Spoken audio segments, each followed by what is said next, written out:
Well, hi, everybody. Thanks for joining us on Logistics Executive TV. We are talking today about artificial intelligence, robotics, automation, workforce planning, energy transition, diversity, a whole range of different things, with a very special woman that I had the absolute honour and pleasure to host at a recent presentation of hers at CMAT, Hanover Fair's CMAT conference in beautiful Melbourne just recently. And it's my pleasure to introduce Dr. Sue Keay. Hey, Sue, how are you doing? I'm really good, Kim. Thanks. You have got a very long history, and I'm going to make it very short because it is just enormous. But you are the Director of New South Wales AI Institute, University of New South Wales. You're a co-founder of a couple of organisations in Brisbane as well. You're chair of the Board of Directors of Robotics Australia Group. You're an adjunct professor at Queensland University of Technology, Secretary of the Board of Women in Robotics. And it goes on. There's about 7 or 8 other board or professorial or advisory situations that you hold at the moment. How do you fit all that in? I just cross my fingers and hope for the best, really.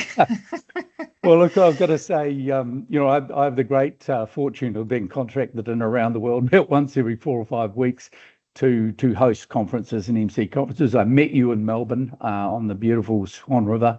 Not the Swan River. What's the river in Melbourne? It runs right through the middle of the city. And we were at the conference there, and you spoke about all things AI, robotics, and it was a brilliant presentation. There was an overflow crowd, and I just want to touch on some of those things today because your insights were outstanding and held the crowd for a very, very long time. So the presentation was about automation to advantage, building Australia's intelligent supply chains at CMAT Australia. So perhaps you can give us a bit of an idea for the theme for that presentation, sir. Well, I was really trying to frame how we had gotten to the AI technology that people are using today, and demonstrate, how rapidly the landscape is evolving, which we all feel, because I'm sure, as you would know, everyone's a bit exhausted by all of these rapid changes, and then put it into the context of logistics, which has always distinguished itself by being at the forefront, particularly of application of robotics, and then really cast forward and, put out some ideas of what changes people should be on the lookout for, and hopefully give people a bit of reassurance about some positive steps that they could take to take control of their own destiny, and to not let fear hold people back, but also make them aware that this really is technology that we need to engage with, because it's not going away. Brilliant. No, you're right. And, there's an enormous amount of crowd interaction with you. The Q&A went forever, I've got to say, during your presentation just recently in Melbourne. So there was a lot of interest in what you were saying. Perhaps we can kick off our wider audience. We try and be informational, of course. What about knocking out a few of the key terms: generative AI, multimodal AI, agentic AI, and AI agents, differentiators between those, a quick summary. Yes. So normally when I would define artificial intelligence, I'd just keep it pretty broad as saying that it is describing how machines can be making decisions that make sense to us as humans, but that only a year ago, I probably would have gone into some detail describing some of the different types of artificial intelligence, like machine learning versus deep learning versus computer vision versus natural language programming. But really, over the last 12 months, the only thing that people want to talk about is generative AI, which is what we all experience when we are using tools such as ChatGPT or Claude, which are based on large language models. And then agentic AI, which is actually how you convert that generative AI into AI agents that can operate without any human oversight. And during the presentation, I went through some of the challenges that actually is now giving people, particularly as you try to manage your business. Yeah, brilliant. Well, and the advantages here, we've got your presentation and we'll be rolling some of the key points through as we're speaking here, as people can see. Um, so if we talk about the speed of change, one of the things that really struck out to me in the presentation in Melbourne was the fact that the way things are moving so quickly. Maybe you can just reflect on that for a minute or so. Yeah, well, I used to find it quite exceptional when trying to explain to people the velocity with which these changes are coming. You know, there's I guess, a fairly popular diagram that shows that ChatGPT, when it was first released back in 2022, that it only took 5 days before it actually reached 1 million users across the world. And then just a year later, when Threads was released, it only took 1 hour for 1 million people to get their hands on it. And nowadays, I don't have any figures, but for example, there was a Chinese equivalent to the Mythos model that was released. I can only imagine how many people downloaded that as quickly as they could. But the closest analogy I could find was the release of OpenClaw earlier this year, where the graph of how quickly that was taken up by the open source community just was a straight vertical line compared to other open source tools. And that's there's clearly challenges and opportunities with that. On the one hand, a lot of people are leaning in to adopt these technologies, but on the downside, we have very limited time to assess the impacts of these tools and what it's actually going to mean for most organizations. Okay, brilliant. What about the changing nature of AI agents? We're free, open source, self-hosted, anyone can build it type platforms. What are your thoughts on that? Yes, so we're seeing some real geopolitics in action. So in the US, they gave us a taste of a lot of these tools, but are now really starting to move from open source to closed. So a lot of those models, such as OpenAI's ChatGPT and Anthropic's Claude, have always been closed weight. And people haven't been able to build off them effectively. But companies like Meta had released Llama, which was an open source tool, which you could fine tune and get to, ingest your organization's details and then use it in, for a number of different purposes.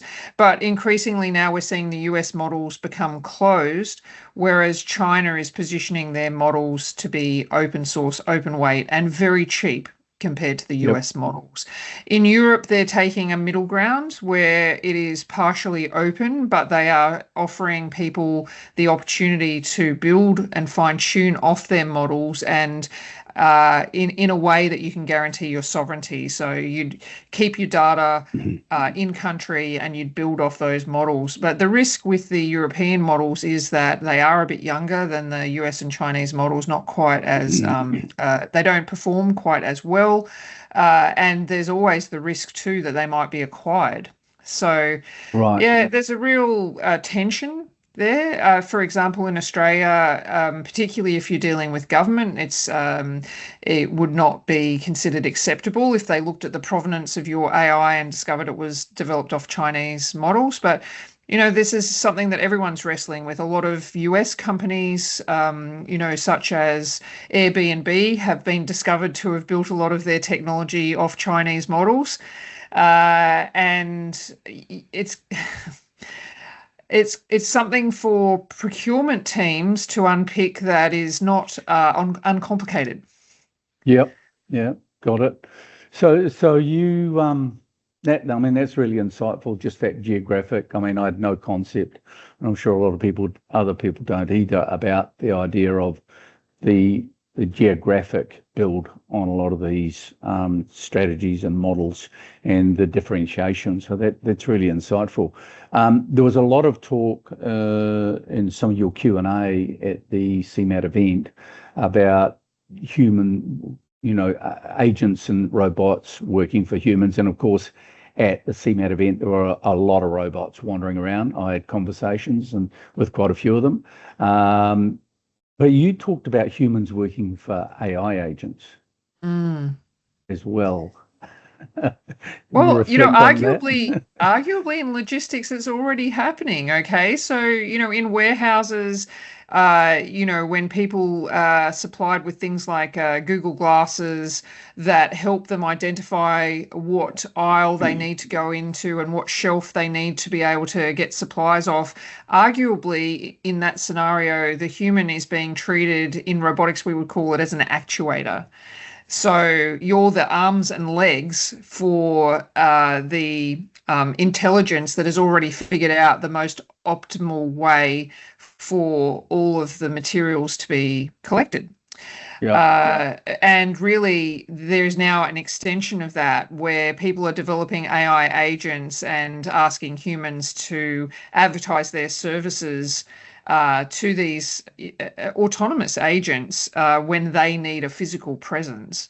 I am not thinking that this is a good idea at all, because one of the challenges with a lot of the agents that are developed since the release of OpenClaw is that you actually have no way of knowing who it is you're dealing with. Who does the agent work for? How can you ensure that you're confident that you know who they work for?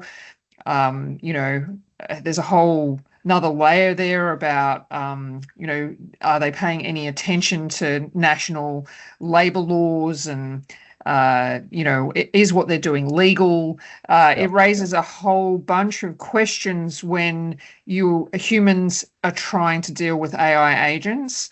You might argue that AI agents dealing with other AI agents, might make sense in some circumstances. But when you start mixing that up with trying to get humans to do physical work for AI agents, it starts to get quite messy. Right. Yeah, it's that whole concept of security and identification of source, just mind-blowing, really. I thought you touched on that really well. You also talked about, from what I can see, you're clearly right out there at the top of the hierarchy in Australia. You're a very humble person, and you probably won't want to push that. But from all of the speakers that I've seen, you were really insightful and demanding in the amount of information that you were getting out there, which I really appreciate. You talked about Australia at CMAT, which is Australia's dominant, significant AI robotics intralogistics event for the Australian market every year. But you also talked about the global scene. So from a automation and intelligent systems perspective, where do you see Australian operations being, and what stage versus the global scenario? I think in logistics, Australia is actually probably, I wouldn't say at the top, but certainly not lagging very far behind, because we have to transport things over such a large continent. We have to be efficient in how we do that. So it really is the sector in Australia that is taking up robotics at the highest rate. Sadly, although we have a lot of integrators who work in the logistics space, Australia itself is not building a lot of the logistics robots that are being used in warehouses. But having said that, what Australia is very good at is in developing the type of technologies where AI and robotics are evolving, which are robots that are much more capable of operating in unstructured environments and being able to make decisions in areas of uncertainty in ways that we can ensure that they're robust and reliable, because we've had to do that out on mine sites. We've had to do that for our ports. So Australia was the first country in the world to develop the automated straddle carrier that now is in use in most ports around the world. Wow, didn't know that. Yeah, so that technology was developed at the University of Sydney and then licensed to a European company called Kalmar. Yeah. So I guess we have the advantage of being at the forefront of where the technology is heading. But for a lot of the AMRs and other AGVs that you see operating in logistics, sadly, those companies don't originate from Australia, but we have the smarts that go into a lot of the more advanced tools that are coming into robotics, which will definitely probably be in logistics before nearly every other sector. Yeah, a lot of that doesn't surprise me when I'm emceeing around the world. Run into an incredible number of Australians and a few Kiwis in Europe, US, especially in Asia, who are at conferences and presenting on this sort of stuff. Yeah. Yeah. And I guess, the ideal is that, your listeners and viewers would probably be very familiar with the concept of dark factories. Yep. And a lot of that is inherent, and a lot of the way that we've approached robotics has always been around developing an environment that is suitable for the robot. But I guess, what we're seeing with this new wave of humanoid robots and where the technology is heading is more around how you can get those robots to be more flexible around the environment that exists. Yeah. Which means that it's much more suitable for brownfield sites. You're not having to go into. Obviously, there are a lot of advantages to building those dark factories and being able to do things from scratch. But when you're not in that situation, I think we're now being able to develop many more technologies that are flexible, that can just be deployed without having to make huge changes to the way an existing operation is already set up. Okay, brilliant. You talked about Australia being at an inflection point, and I'm pretty sure that was in reference to data centers. So talk to us a little bit about that. Yeah, so Australia is the recipient of a lot of interest in foreign investment to build data centers, and there are a number of reasons for that.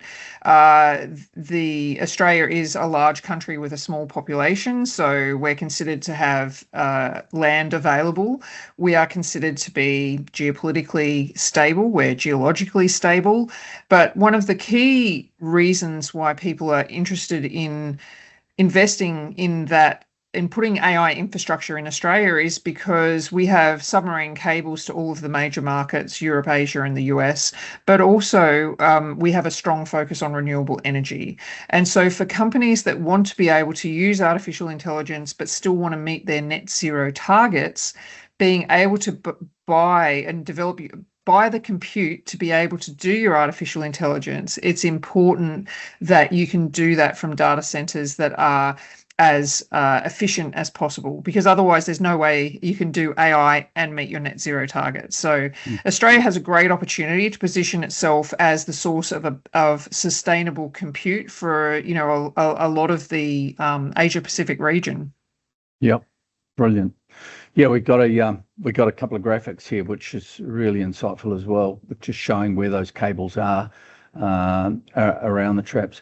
It's interesting, our consulting division, which is centres in Australia and mainly here, 60% of their work at the moment is working with property companies, REITs, and construction companies on data centres at the moment, and about 20% of our recruitment just recently in the last 12 months is all about data centers. People can go to our website and they can see the jobs online. But let's talk about this whole issue of, countries or counties running out of water, not having enough electricity. I mean, what are your thoughts on that? Well, give us some insights on where you think that. Do we have the resources? Well, I think there is quite an power imbalance, and there's certainly, a lot of inequality in the way wealth is distributed around the world at the moment. In Australia, we have not seen those downsides of data center development, but that's because it's still early days. There have been promises of this. There's a lot of money moving into the system, but not a lot of construction happening yet. And the government is actually looking at what regulations they can put in place. But there is going to be very little tolerance in Australia of any development that would disrupt our power supply, make our electricity prices go up, and do anything to our water supply, because Australia is a water deficient continent. So people are pretty sensitive about water supply. And the only way that we can ensure that happens is that the data centers are trying to give guarantees that they are going to be self-sufficient in the supply of their energy, that they are using technologies that are water neutral and that don't need to rely on taking water from supplies that would otherwise be servicing rural or urban communities. But, the proof's in the pudding. So, all of this is yet to be put to the test, but certainly I think that's the expectations most Australians have. I think one of the big question marks that we have, though, is that in Australia, it's also important, and I guess this is true in all parts of the world, we also need to see some investment in the grid infrastructure.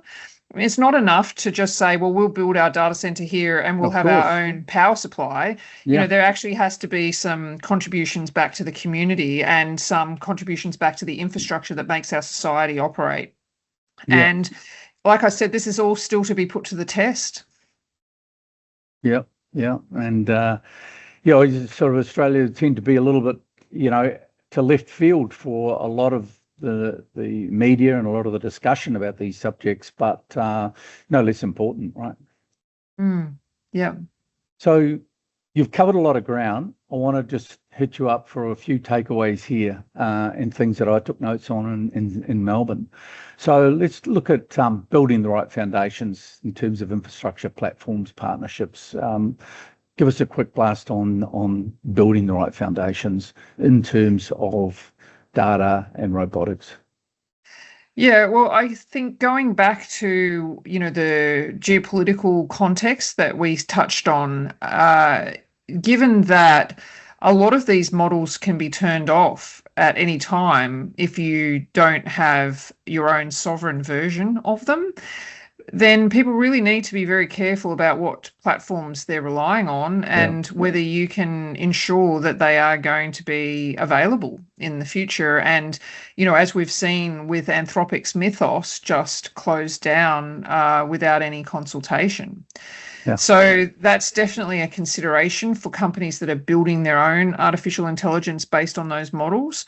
But, the sad reality about building on the right foundations is that where most of the work and investment has to go is actually just on building the data pipelines.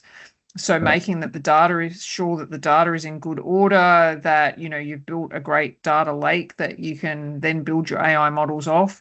And I think people shouldn't underestimate the opportunities there are of developing in-house artificial intelligence. But that's where partnerships can become very important, because so few companies have the in-house talent to be able to do that. And so being able to build up the capability of your workforce to do that is important, because no one's going to be more reliable in developing that AI than your own workforce. But until you can do that, then you need to rely on partnerships, and then that's where trust becomes extremely important. You want to be working with people who are building AI for you that really are very well aligned with your values and that you have a significant amount of trust in.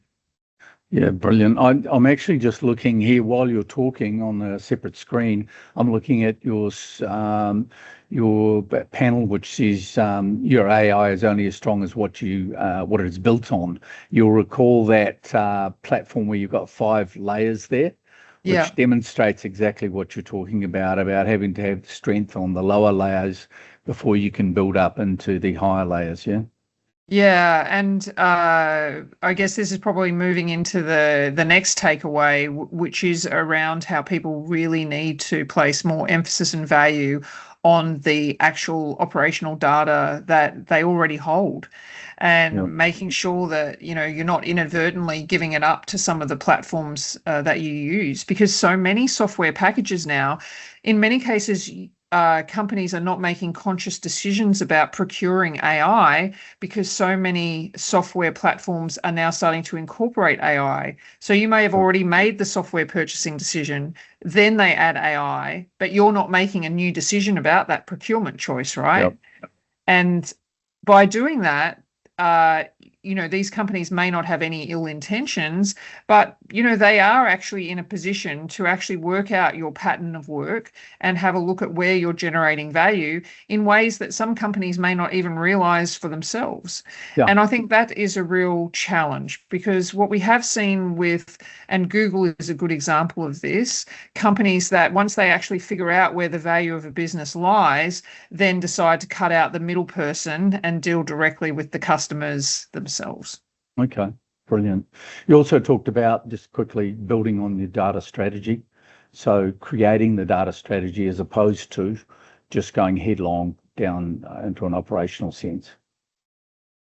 Yes, it does require thinking about, and I guess I call it the sort of unglamorous work that really needs to be done if you want to successfully deploy AI.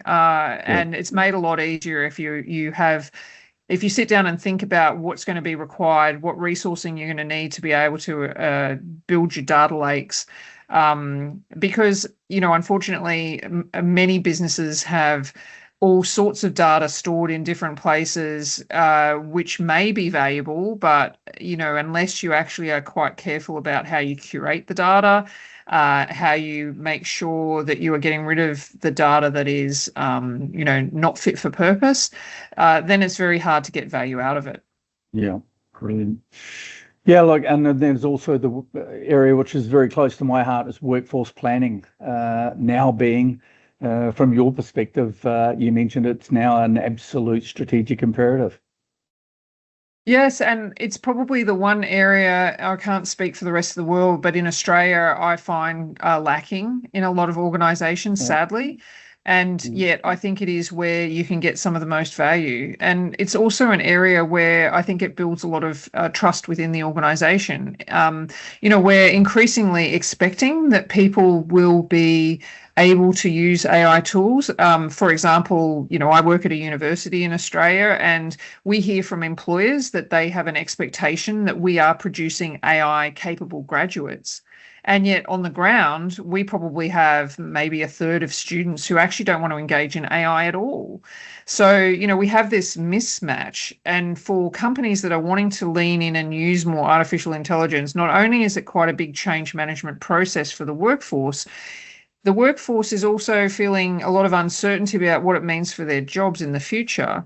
I think actually being proactive about it and sitting down and mapping out what it might mean for the business, what are the roles that the business is going to need in the future, and also, making it clear that, although obviously some companies may take the choice, the decision that they do want to reduce headcount, I would think that you'd want to think through that quite carefully, because if you do AI well, the opportunity is that you can redirect your human workforce towards area of greater value in the business, and that can be what differentiates you from many of your competitors, because you're then able to put that creative workforce to use in areas that you might develop a whole new range of products that no one had time to think about before, because everyone was just too busy in the business of the organization.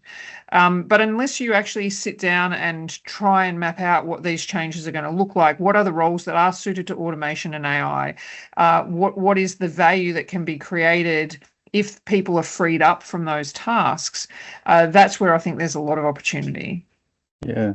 Well, it's interesting. We, again, our consulting and corporate advisory part of our business is increasingly meeting with customers who are what we consider tier 2. I mean, the tier 1 global clients have their own AI strategy, won't need an organization like ourselves, but and much, much lower level, smaller family operations perhaps are just not going to go there, and maybe don't need to with AI. But in that middle segment where we're operating, the biggest challenge they're finding is getting companies and individuals to understand that there needs to be a strategy.